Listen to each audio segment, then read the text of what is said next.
ठीक है सर। सोडी सर, इसमें समझना आपसे थोड़ा सा ये भी चाहेंगे कि कुछ खबरें ऐसी भी आ रही हैं कि इजराइल कुछ ऐसी जगहों को निशाना बना सकता है ईरान में जिसमें सबसे अहम है तेल के कुएं, उसे तो निशाना बनाएगा। इसके अलावा जो परमाणु प्लांट है उससे निशाना बनाने की बात सामने आ रही है। अगर इजराइल ये करता है, हालांकि अमेरिका ने भी ये कहा है कि संयम बरतें दोनों देश, ईरान भी और इजराइल भी, अगर इजराइल ये करता है, जो सूत्र बता रहे हैं कि इजराइल कर सकता है, तब क्या? जय हिंद अभिषेक जी। जय हिंद सर। मेरा सौभाग्य कि मैं आपके न्यूज चैनल में और विख्यात को पैनलिस्ट के साथ हूं।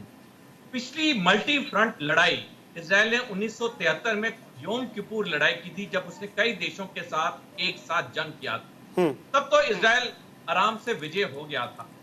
लेकिन पिछले कई दशकों में बहुत कुछ बदल चुका है मिडिल ईस्ट में। जितने अरब देश 40-50 साल पहले गरीब थे, उनकी सैनिक शक्ति बहुत कम थी, अब वो आर्थिक रूप से भी अच्छे हैं और उनकी सैनिक शक्ति में भी बहुत बढ़ोतरी हुई है।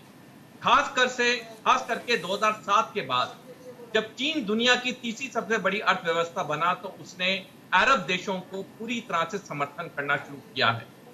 अगर इजराइल ये गलती करता है कि वो ईरान के परमाणु ठिकानों पे हमला करता है, तो इजराइल के लिए इतनी दिक्कत खड़ी हो जाएगी, जिसकी चेतावनी पिछले साल 7 अक्टूबर से अमेरिकी राष्ट्रपति जो बाइडेन देता है, जब वो कहते हैं कई बारी कि जितना लंबा ये युद्ध, जितना बड़ा ये युद्ध इजराइल करेगा या खींचेगा, इतनी दिक्कतें इजराइल के लिए पैदा होंगी।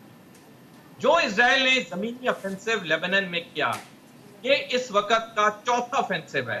पहला 1998 में हुआ, फिर 1982 में हुआ, फिर 2006 में हुआ और अब 2024 में हुआ।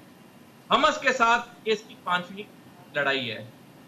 इजराइल में आज तो ना आर्थिक ताकत है, ना इसमें वो सैनिक ताकत है कि वो मल्टी फ्रंट वॉर करे और जाए। और तभी अमेरिका बहुत अच्छी तरह से इजराइल जा रहा है कि उसे ये वॉर एस्केलेट नहीं करना चाहिए।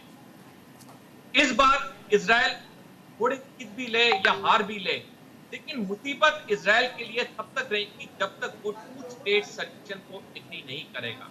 मैं 1 मिनट चाहूंगा अभिषेक की आपसे जी।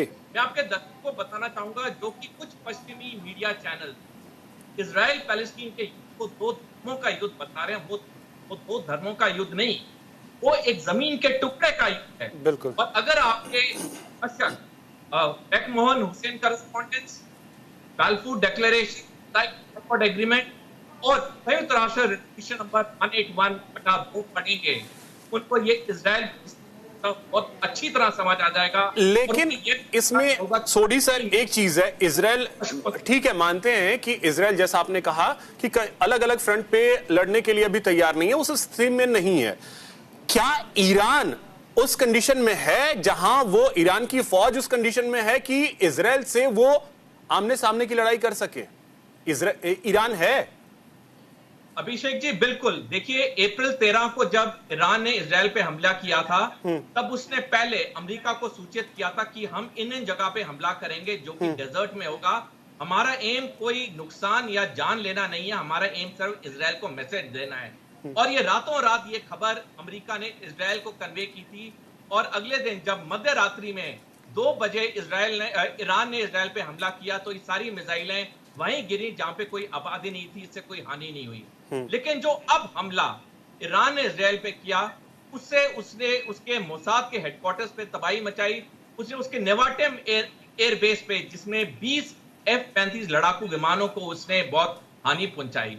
यानी ईरान में इस वक्त वो क्षमता है इजराइल को बहुत ज्यादा दिक्कत में डालने की, और अमेरिका भी जानता है। तभी अमेरिका ईरान से भिड़ नहीं रहा है, तभी अमेरिका शांति की बात कर रहा है। लेकिन नेतन्याहू इस जंग को खींचना चाहते हैं, क्योंकि उन्हें पता है जिस दिन ये जंग खत्म होगी उन्हें सत्ता से हटा दिया जाएगा। क्योंकि 24 जून इसी साल टाइम्स ऑफ इजराइल, जो कि इजराइल का विख्यात अखबार है, उसमें ओपिनियन पोल छपा था, जिसमें साफ लिखा है 66% इजरायली नेतन्याहू के खिलाफ हैं। नेतन्याहू को पता है जिस दिन सत्ता गई वो सीधा जेल में जाएंगे। इसलिए ये युद्ध खींचा जा रहा है, बड़ा किया जा रहा है, ताकि वो सत्ता में रहे।